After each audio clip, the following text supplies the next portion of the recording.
Hey, this is Steve in Dallas, Texas. It's Saturday morning, my friend, and you are listening to Light Talk. Coming to you direct from New York City, this is Dennis. You are listening still to Light Talk. And this is Ellen coming to you from the beautiful island of St. Bart's.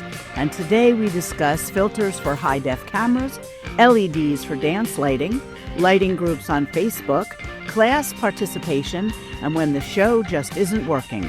All on Light Talk. And this is David coming to you from the beautiful Belmont Shore neighborhood of Long Beach, California. And if you don't already know, you are listening to Light Talk, and we are the Movement Brothers. And sister. That's right, Ellen.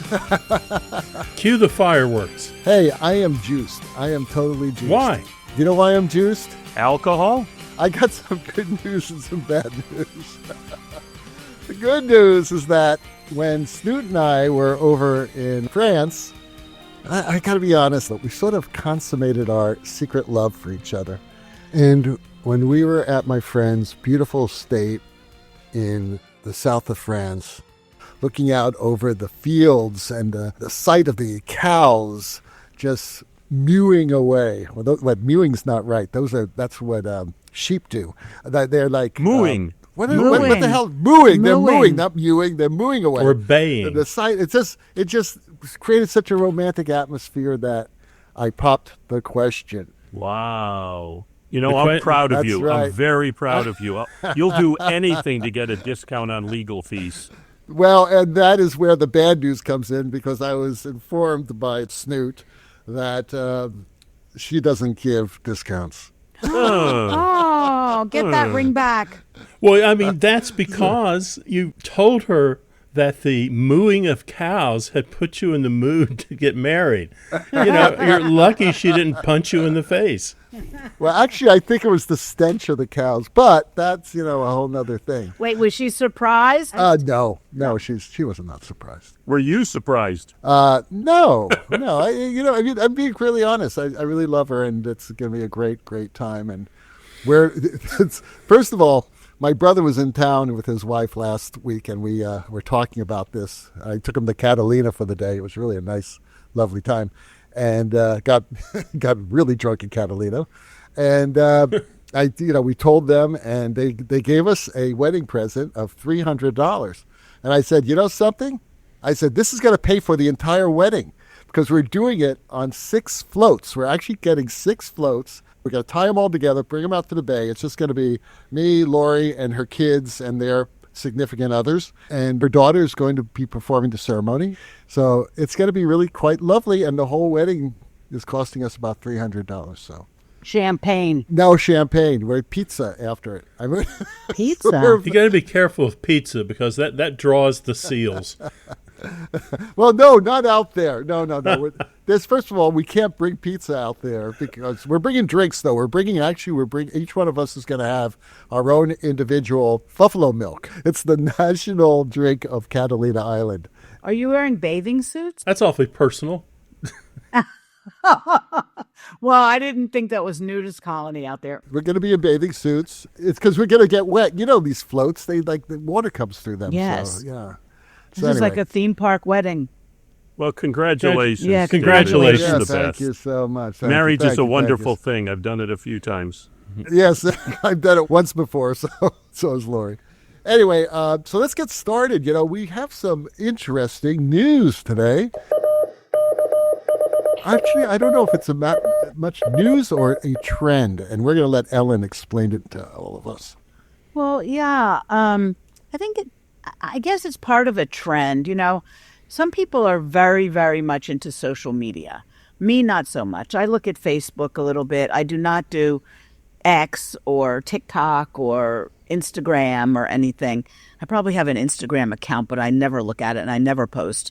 I don't think I've posted anything on Facebook. I think I put Mother's Day and maybe now Bastille Day. I really don't do social media.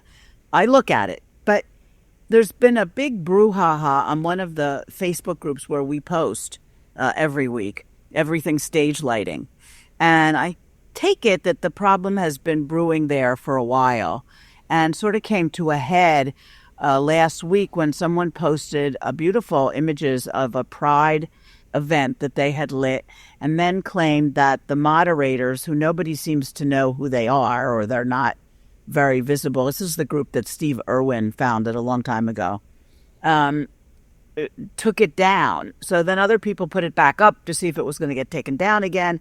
And then it became a whole thing about, I'm leaving. I don't want to be any place that's, controlling like this. And they don't agree with my points of view and whatever. And people really started answering. Like, someone replied, not to be political here, but kicking people out of a public group for exercising their freedom of speech and opinions is the height of what the fuckness.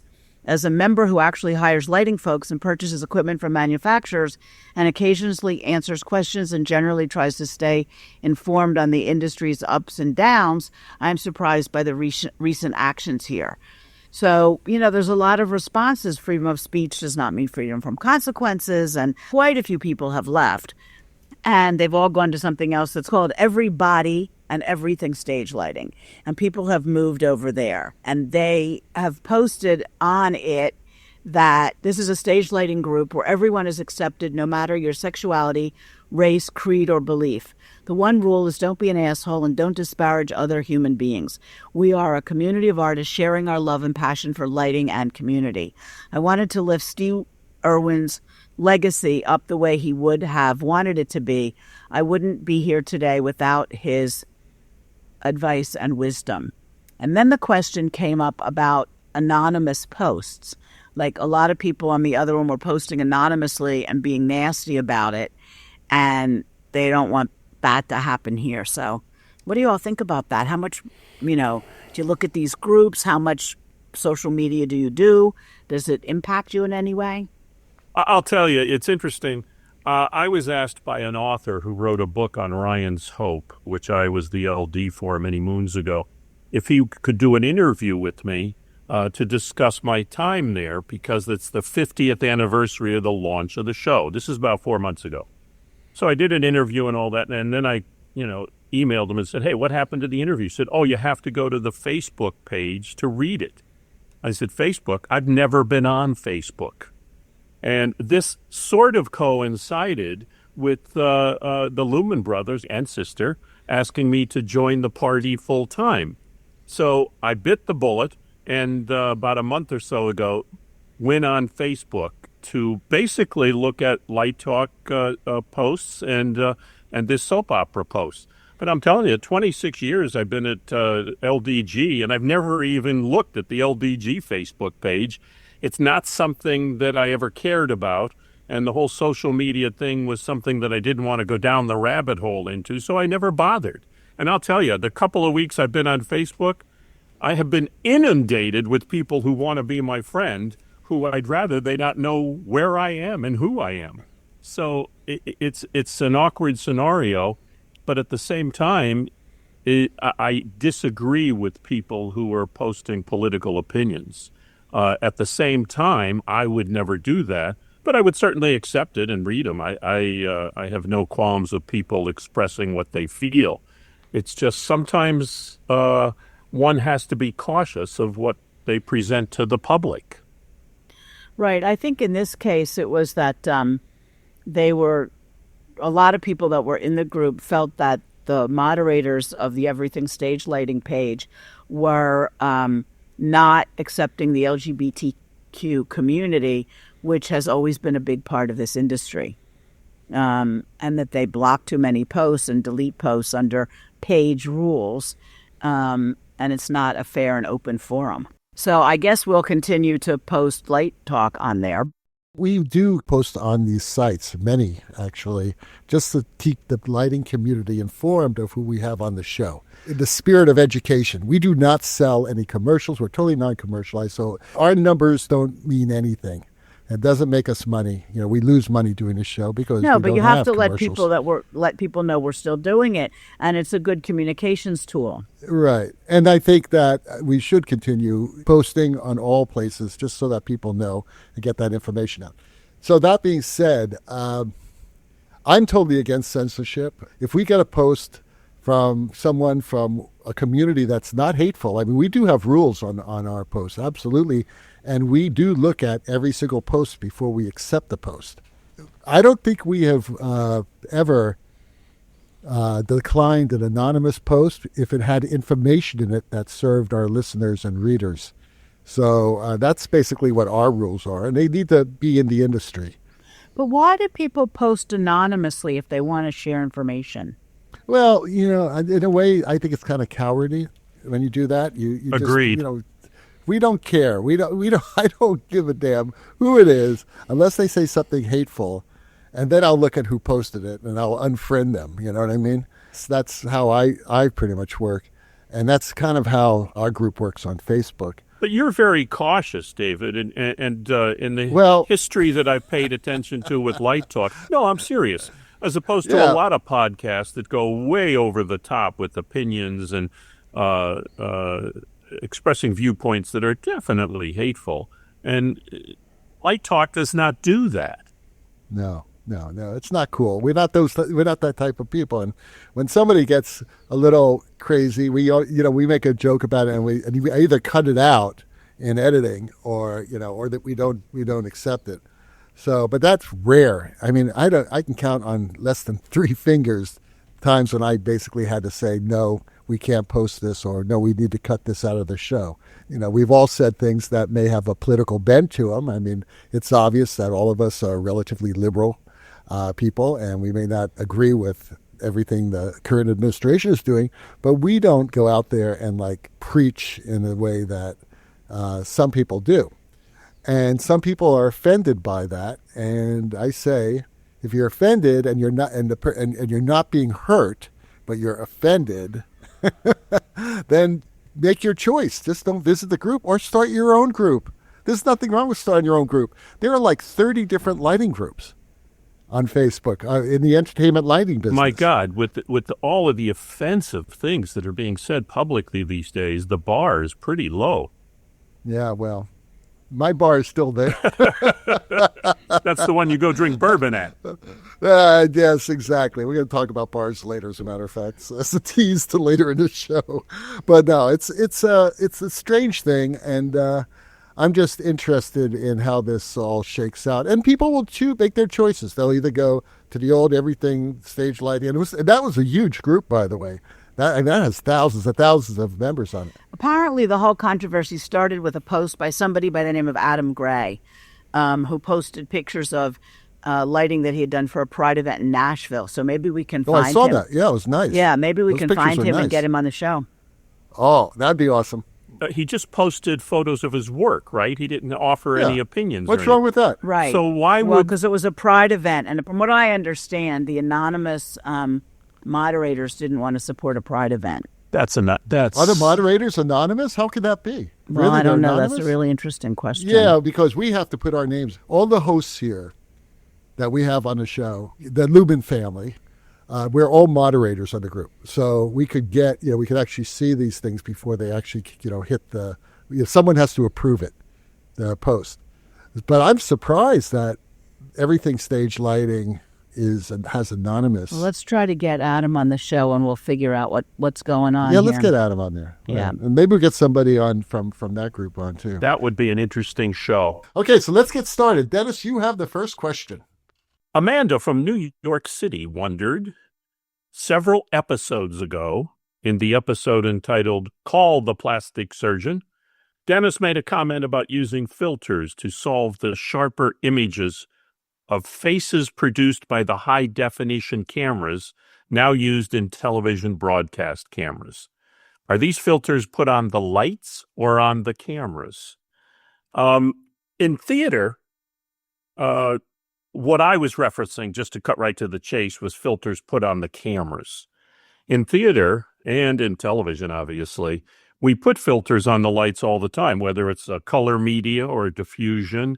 Not so much anymore with the advent of LED technology that you can color the light with, but I still use filters on lights for theatrical events anyway to control the color, not the color quality, but the harshness of the light.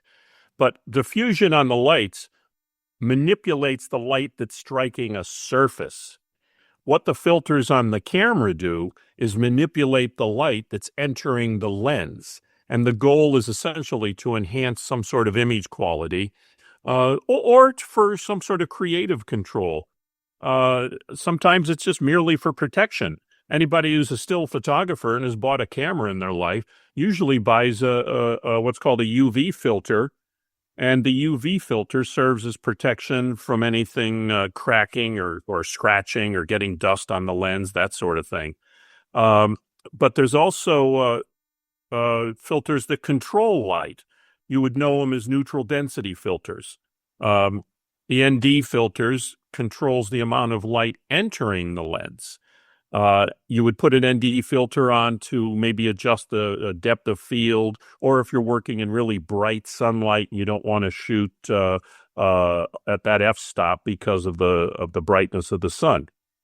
There's also filters that enhance the image quality, and that's what we usually use in television. And they could be anything from polarizing filters, which reduce reflections on metallic surfaces or on water or glass. Sometimes color filters are used, but not in studios. A lot of times location DPs, cinematographers, will use color filters to add a certain amount of warmth or to color correct if they're outside and they want it to be warmer and the daylight's way off the charts in terms of its color temperature. But in television, we use predominantly diffusion filters. And the diffusion filters soften the image, basically to reduce blemishes, wrinkles, or any sort of imperfection. There's a lot of women of a certain age in television who want to appear younger or more glamorous. And as we had on that discussion, the high-definition cameras show every imperfection. Filters can also, in addition to removing the imperfection, they can create a glowing effect, a halation, if you will. Halation is that sort of white aura, a halo that goes around an object when a filter is applied. You see it more so on special effect filters like star filters. But that's what I was referencing. And there's many filters. We use a company called Tiffin. There's many companies out there that actually provide filters. And I have some personal favorites, if anybody's interested, glimmer glass and soft effects filters, mainly because they're not that overpowering. They still create a kind of a glowing highlight, but at the same time, soft focus the image and the talent's or the celebrity's face, so that then you reduce the appearance of any wrinkles. It essentially creates a smoother appearance of fine lines and textures. And filters come in various grades. The soft effects, for example, you get it in an 1/8 or a 1/2 or a 1 or a 2 or a 3. Each filter is usually twice as strong as the previous filter. Something that's interesting that I had never used, which we're using on the new cameras for ABC studios that I mentioned, is what's called an optical low-pass filter. These have just been put out primarily to reduce artifacts and aliasing and false colors, primarily moire patterns. If you see a lot of times with talent standing in front of a video wall, if it's a very low-resolution video wall, you'll see the actual moire, named after the moire fabric, where it shimmers and basically upstages the background. But these new optical filters, the optical low-pass filter, has been created to minimize, if not eliminate, that moire. There's so many filters out there. I'm not going to beat the dead horse. There's 75, 80, maybe 100 filters to choose from. The only thing that I would advise, if you're interested in filters, just because I say I love the glimmer glass or the soft effects, it doesn't mean it's the be-all and the end-all. At Good Morning America, we used digital diffusion and also the Black Pro Mist, which are favorites of the ENG and lighting cameramen that travel around. It's just you need to try out the filter so you actually see the effect and see how subtle or how strong the flaring is, how subtle the softness is. And then once you decide what the filter is that you like, pick the grade you like. Have the new high-def cameras changed the use of filters or required more in some way? Well, as I said, the new high-def cameras really require something to solve the moire problem, which is why I think it was Sony that came out with the optical low-pass filters. But too often what happens is the background is in such super sharp focus that you want to reduce that depth of field and soften the background so that your focal plane is literally on the talent that's in sharp focus, but not on the background. I read the filter man was George Dibby. Oh, sure. George was wonderful. I mean, he was the guy who did Barney Miller.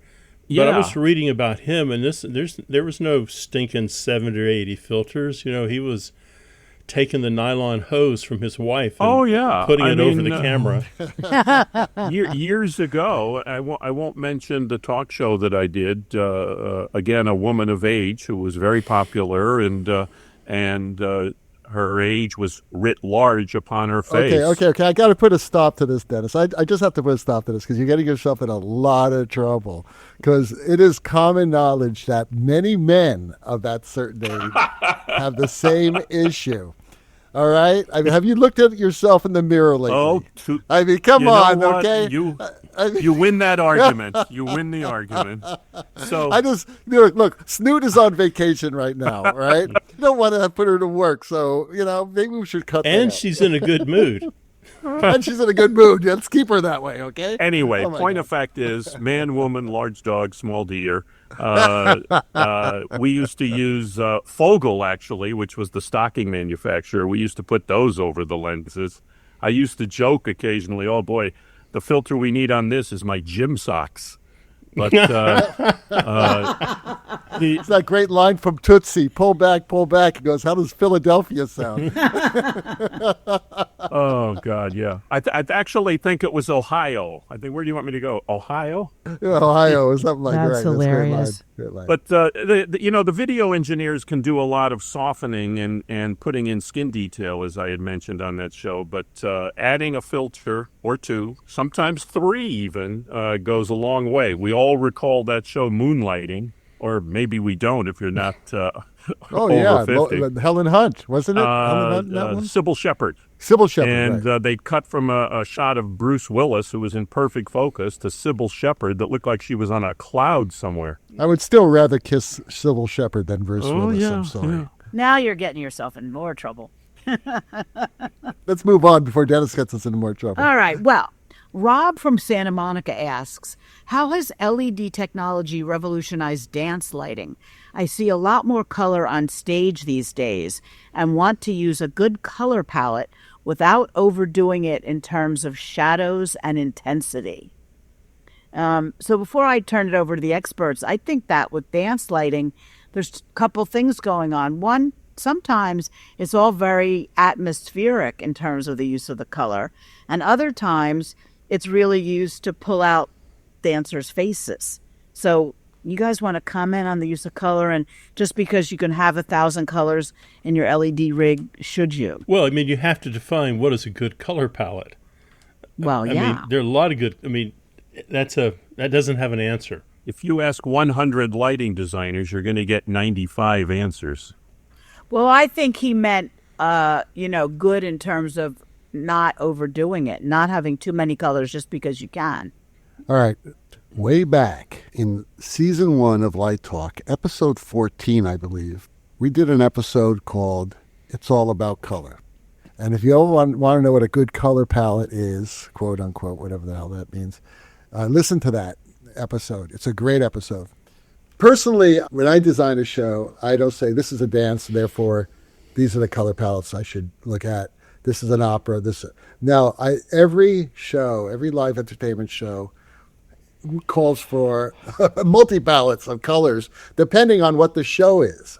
and depending on what the design concept and production design of the show is, and how you move from moment to moment to moment to moment to moment. And you're going to be building your color palettes that way.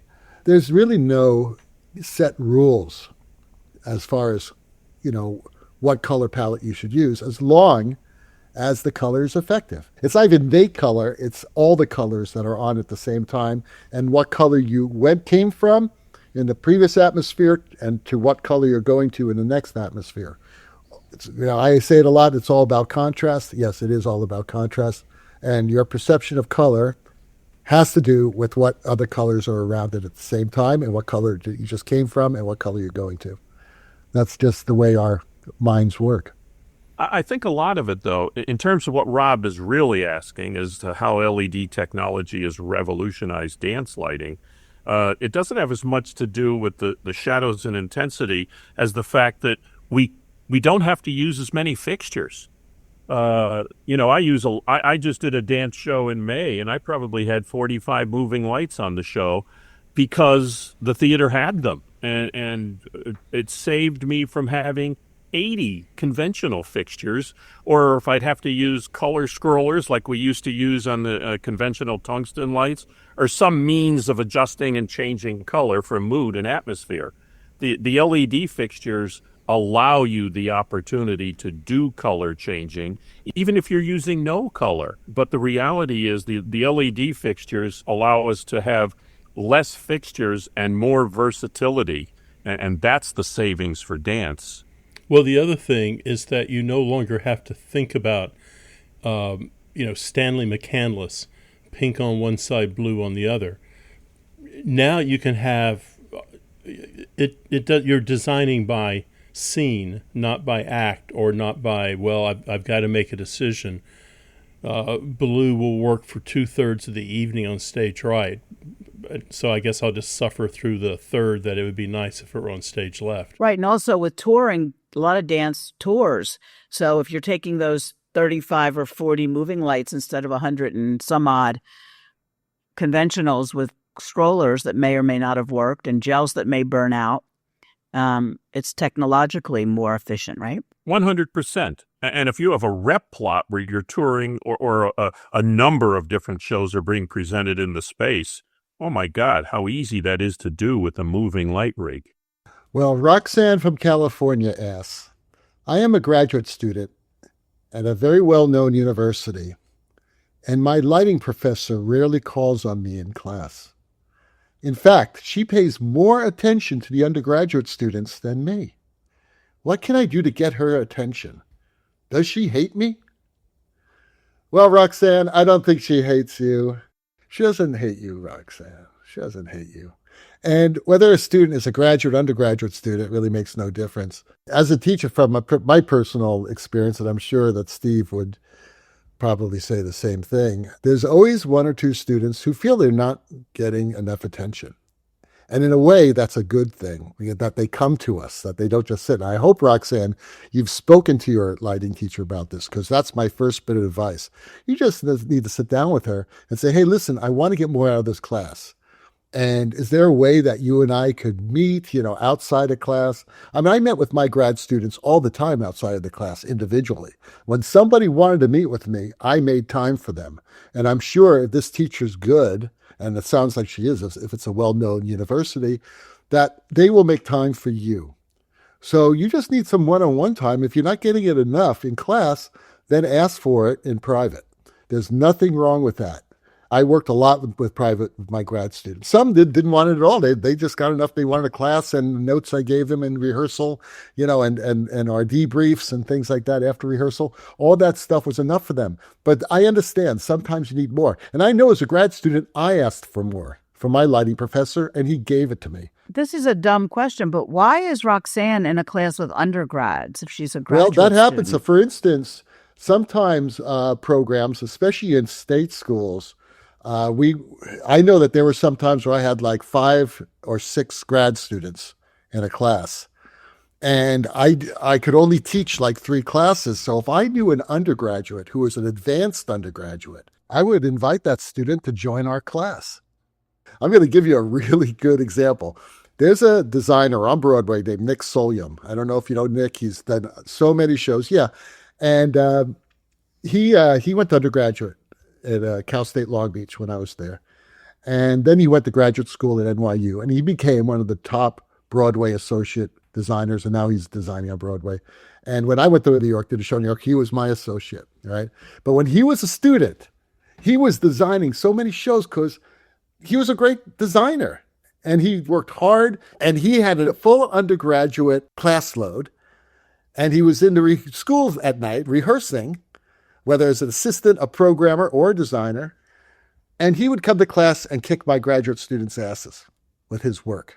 And my graduate students loved him because he was just such a great asset to the educational environment of that class. So you do get every now and then one or two undergraduates who I would bring into class. Well, no wonder nobody's calling on Roxanne. They've got Nick in the class. Maybe Nick's teaching the class. No, I doubt it. Yeah, no, I understand. And it's interesting, though, because a lot of times the undergraduates feel that they don't get the time of day. That's right. In a theater program where there are a lot of very talented graduate students. So I agree. I think you've got to invest time outside the class. I think you're a graduate student, you're a different age, you're a different place in life. Undergraduates come to class, and it's got to be kind of, you've got an agenda that you've got to get through in 50 minutes. I think the graduate student has that ability to get with you after or any time other and seek you out and say, what do you think? I'm doing this. What is this a good idea? Is this a bad idea?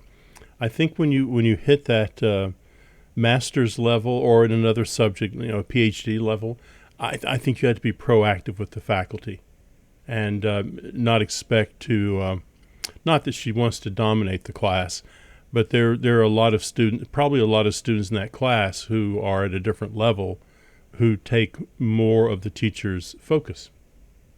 I mean, clearly, graduate student, she's probably designed some shows. The undergraduates, maybe not. Graduate student, maybe she's master vector works. The undergraduates, maybe not. So that's the problem with having, I think, graduates and undergraduates together, is that all of a sudden one group can dominate the room, and there's no villain there. The teacher's just trying to do the best they can by the largest number of people in the room.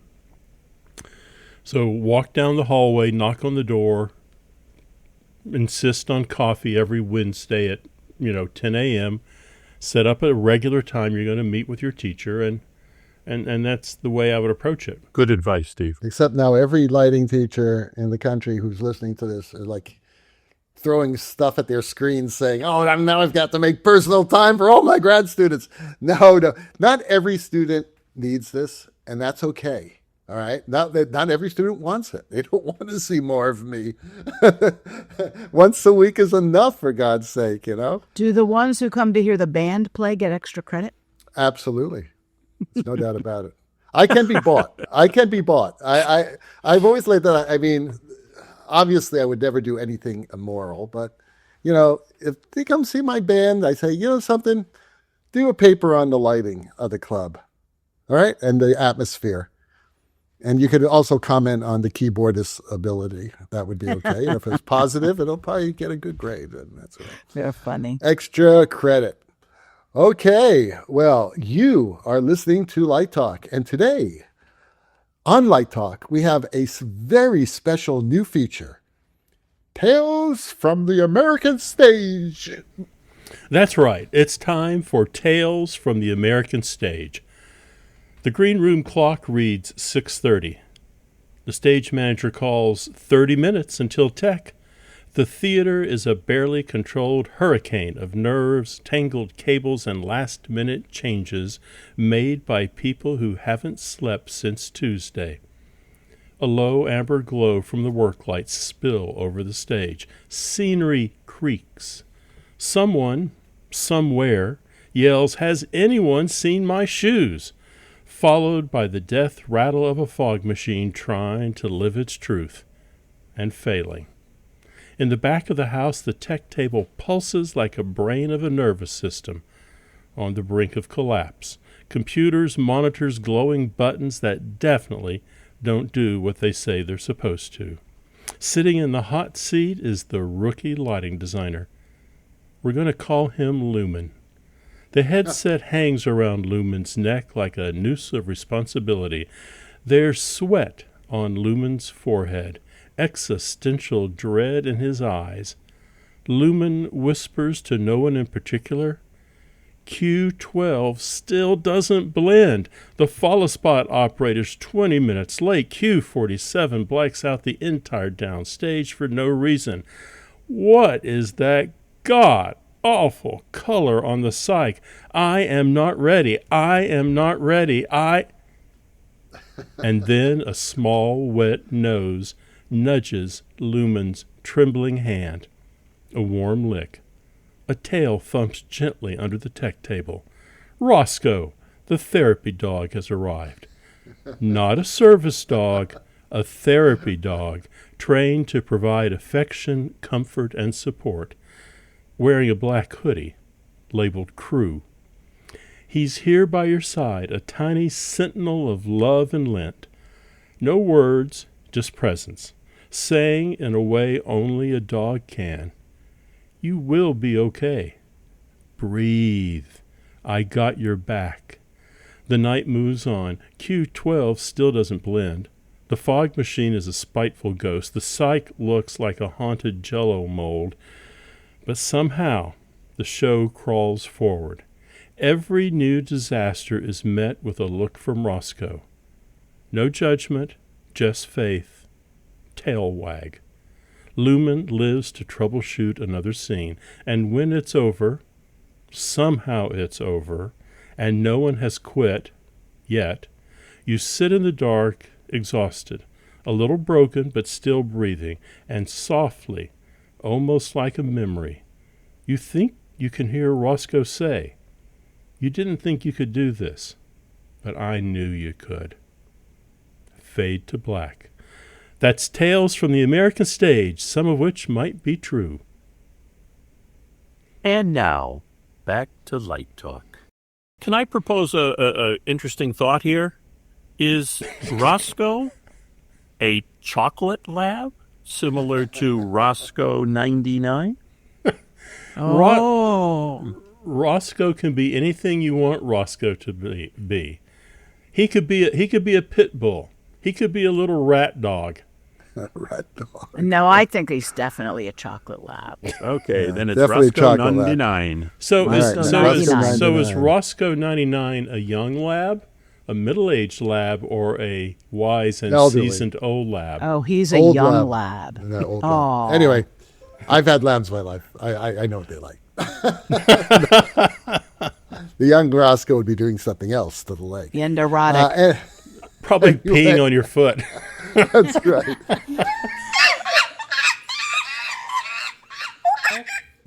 Well, the sounds of the monkeys, ducks, and iguanas bounce the ground. The sweet sounds of Taylor Swift means that once again it's time for Let's Talk About. And today's Let's Talk About is all about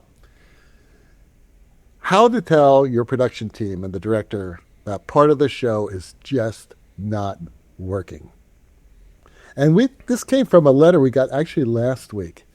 Jenny from Chicago asks, how do you tell the director and the other members of the creative team that part of the show is just not working? Should I wait until the after-rehearsal cocktail session when they are all good and drunk? Well, that's one way you could do it. Okay. I mentioned on the show last week that Lori and I went on a cruise, and it was a Virgin cruise, and we watched one of the shows. The shows were excellent, by the way, on the cruise. Very theatrical. And one of the excellent shows was a dance theater piece called Dual Realities. And it was a great, great show. It really was beautifully lit, beautifully choreographed. And, it was kind of hokey, and it's the old Romeo and Juliet story, the whole bit. But it's okay, because the way they did it was just so brilliant and showcased some very good talent. And it sounded great, great music. It was just terrific.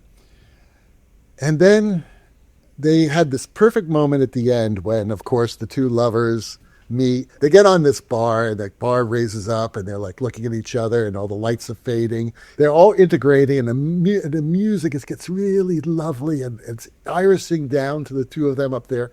And anyone with any theatrical taste at that point would say, fade the black, right? But no, they don't fade the black. They decide to do a production number.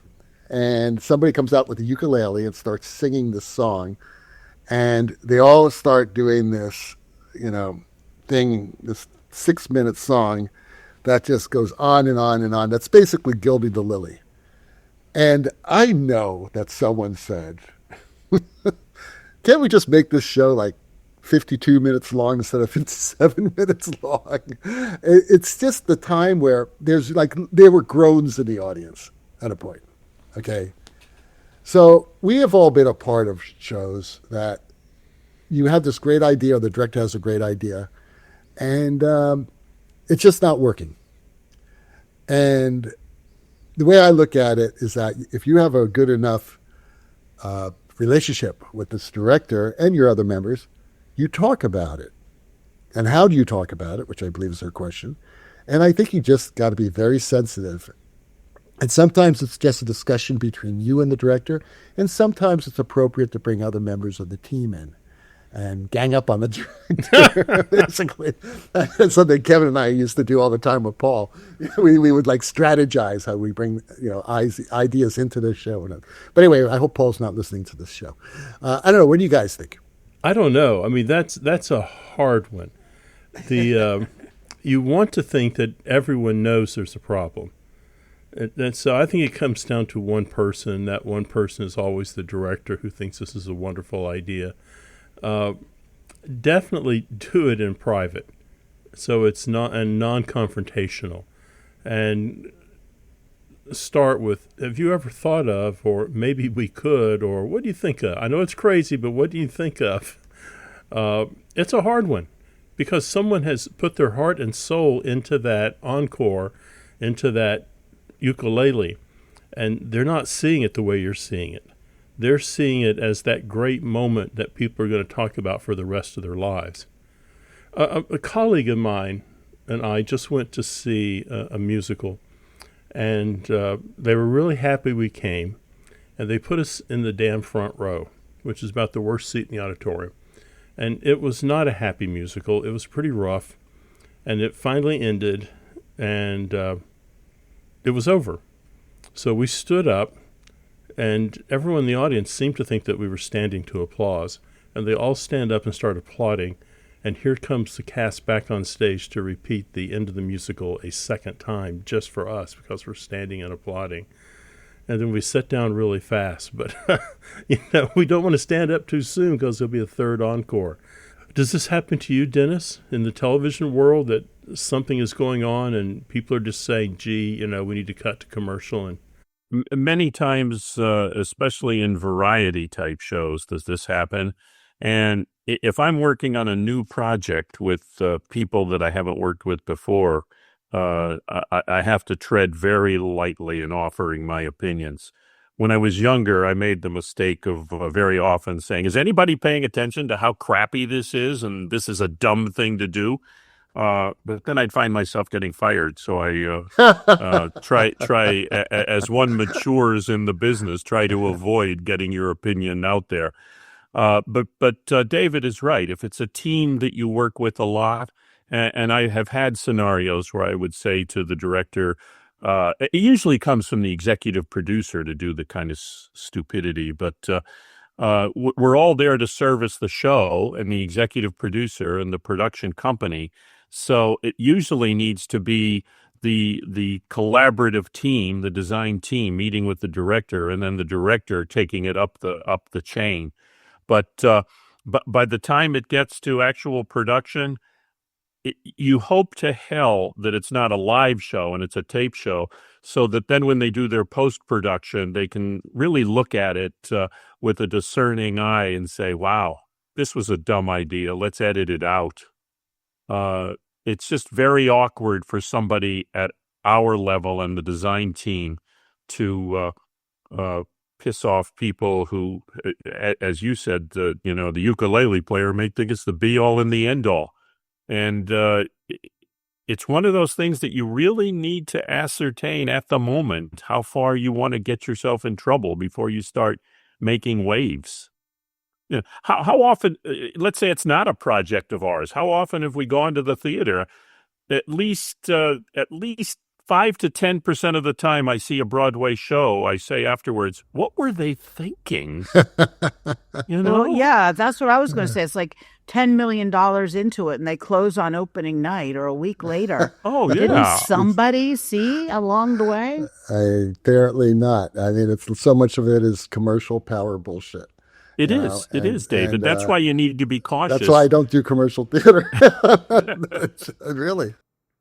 Well, sometimes, you sit there and you go, well, they should have done this, this, this, and this, and it would have been a million times better. I guess when you're in it, you can't see it sometimes. Well, James Gunn was on NPR this morning talking about film, Guardians of the Galaxy, Superman director. And he said, you realize it. You realize it's a bad project, but no one wants to say no. No one in the chain of command wants to be that person who's going to say no, that the second half of the script needs work, or no, you can't spend money on that. And his argument is that's why there's so many crappy movies made and so many movies that kind of, sort of, maybe almost break even. There's just not that quality control that there should be. Well, in theory, that's why there's pilots for television and previews for Broadway. But I guess by the time you get to previews on Broadway, it's too late to really redo it. I think a lot of times, too, it's like a snowball going down a hill. You're just not going to be able to stop it. Right. Or you spend a year in a theater with previews and text, and like they did with Spider-Man. Spider-Man. Sometimes it works out. I was at previews for Aida, and there was just something like, I thought, what the hell are they doing? And I then kind of thought, I wonder what the hell Elton John was thinking. And about 5 rows in front of me, he stood up and just walked out of the theater. So nice move, Steve. So you pissed off Elton, man. Well, Elton John, one of my heroes. You pissed him off. He walked out of the theater. Good move. I talked to someone at the show, and they had assured him that particular number was cut and would not be on stage that night. And they forgot to cut it. Oops. So he had done some editing, and someone didn't want to say no to the director. That's crazy. Yeah. But that turned out to be a pretty good show. Yeah, absolutely. All right, so Steve has our last question of the day. That would be from Ren. And Ren says, have you tossed out your gel swatch book yet? No, I don't toss out my gel swatch book. What I do is I have all my swatch books, and I love to lay them on the drafting table. So while I'm working in Vectorworks, I run to the drafting table, I look at the ground plan, I see all my swatch books laid out with the color I'm using, and then I shift them around thinking, okay, this is what I'm going to do. Particularly if I'm using conventional lights. But if I'm using LEDs, it's even better, because then I'm a visual person. I like to see that in front of me. I like to think about color in that way when I see the color of the swatch book. So no, I don't think I'm going to throw them out anytime soon. It doesn't mean that I'm not anxious to create, 1 or 2 colors that are unique to my vision, but I think they got a place. Do you guys mess with swatch books anymore? Very often, yeah. Often as a reference to show people the color I'm interested in making the light become, if that makes sense. Yes, it does.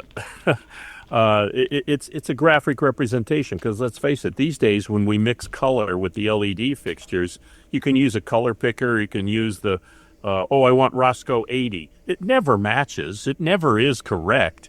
But if you can show somebody what you want it to be and then mix it accordingly, it's sometimes easier. But I would advise people, even younger designers, never throw out your swatch books, especially if you're younger. My daughter, when she was a little girl, loved playing with all those plastic chunks that I used to rip out. So do you guys ever use one of these things? No, never have. Okay, I'm holding up a mix book. Yeah, right, no, I know what it is, and I know. To answer your question, I threw out my gel books about 15 years ago. I use a mixed book, but I'd like to see all the color laid out at one time. I no, that's one way you could do it. Absolutely.